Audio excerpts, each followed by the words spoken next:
Бейиш нуру. Кереметтүү жаркырак коңуз. Жандуу жылдыздардай жымыңдап, жайкы кечте көркүнө чыгарган жаркырак коңуз тууралуу уктуңуз беле? Алар кандай табигый лампанын ээси экендигин билчү элеңиз. Ооба, муну көпчүлүгүбүз биле бербейбиз. Жаркырак коңуздарынын 2000ге жакын түрү белгилүү. Алар дүйнөнүн бардык аймактарында кездешет. Алардын баары жарык чыгарууга жөндөмдүү.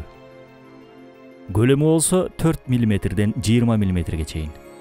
Алардын чырагы болуп саналган органы фотофор деп аталып, курсагында жайгашкан.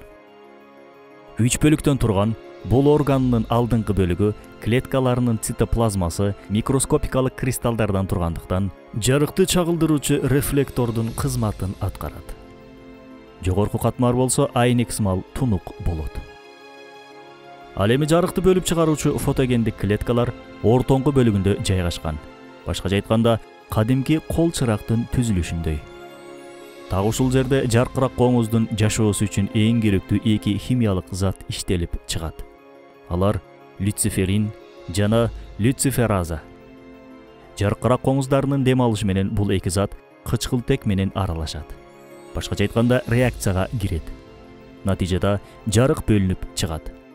Айрыкча жупташуу убагында бир даракка бир канча миңдеген жаркырак коңуздарынын конушу жана белгилүү бир ритм менен жарык чыгаруусу айланага укмуштуудай көрк берет, дейт мындай кереметтүү көрүнүшкө күбө болгондор.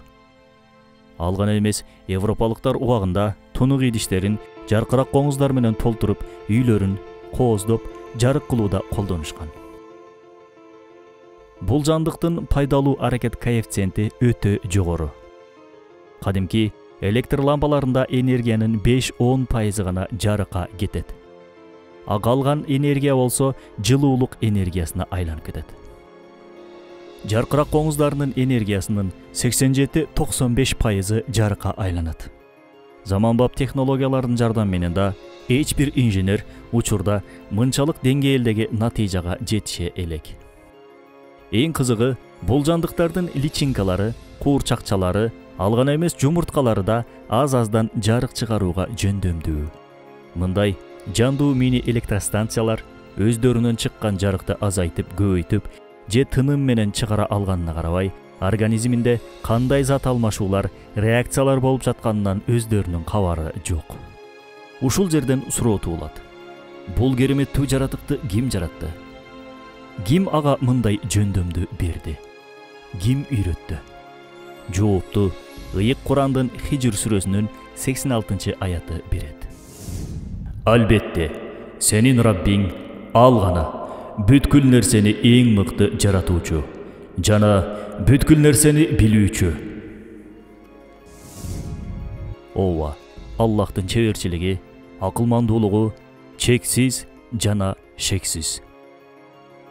Бул укмуштарды көргөн биз, албетте, моюн сунабыз жана итаат кылабыз.